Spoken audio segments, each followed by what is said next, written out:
It's hard having friends at work, and it's partly hard having friends at work because we're not really brought up to think that work is a place where we're going to find or make friends. Work is the place where we're going to compete, where we have to outcompete, outwork, outprove ourselves to those around us. And of course, if we maintain that attitude, highly inculcated at school, it makes work particularly difficult. Because really at work, being excellent isn't really enough. What you need to do is to be trusted. It's to be trustworthy. And if you're going to be trusted and trustworthy, it's going to be because you trust other people, and you're generous, and you help them, and instead of competing with them, you support and encourage them.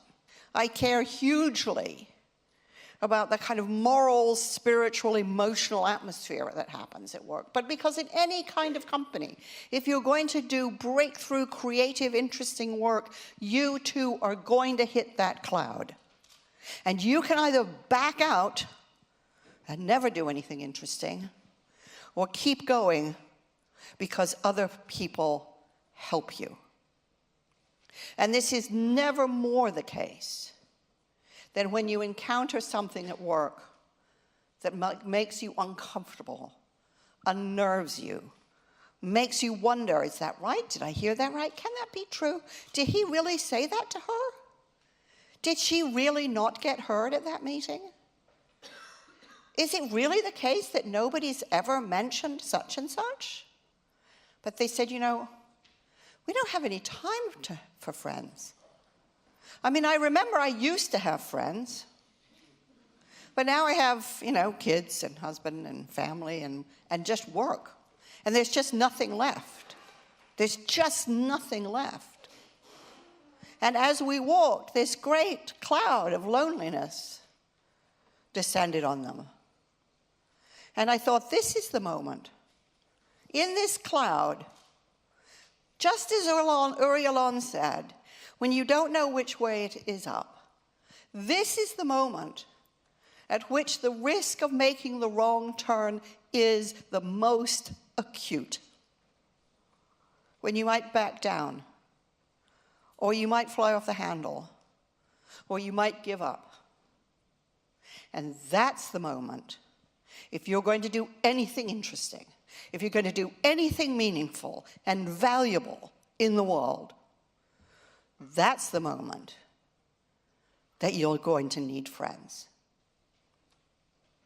And it's personal too, because when I was 30 years old and just 2 years married, my husband was killed in front of me.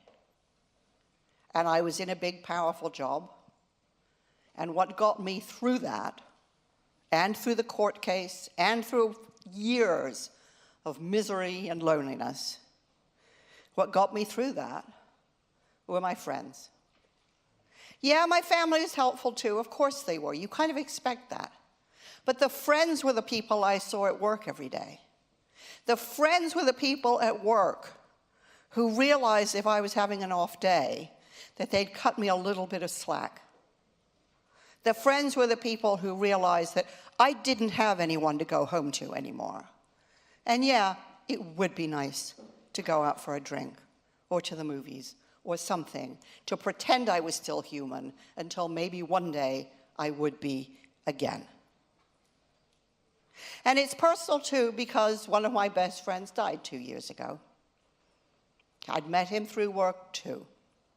He was a brilliant, inspiring, funny, wry, intelligent, wicked, harsh critic. And I feel he's still with me, because every time I try to do something difficult and stumble, I see him standing there thinking, well, go on, pick yourself up, keep going, don't quit. Why would you? That's not what we do, Margaret. And every time I do something that I think, oh, was that okay? I sort of see him on the sideline saying, yeah, it was okay, you could probably do better. And every now and then, I just see him smile, and I think, wow, that must have been really good, right? But I couldn't do any of the things that I've done if I didn't have those people inside me and outside me. Not because of their contacts, not because of their know-how, not because of their power networks, but because they feed my sense of myself and they hold me to an incredibly high standard. And they remind me that anytime you're going to do something really outstanding, meaningful, valuable, something in the world that matters, you cannot do it alone.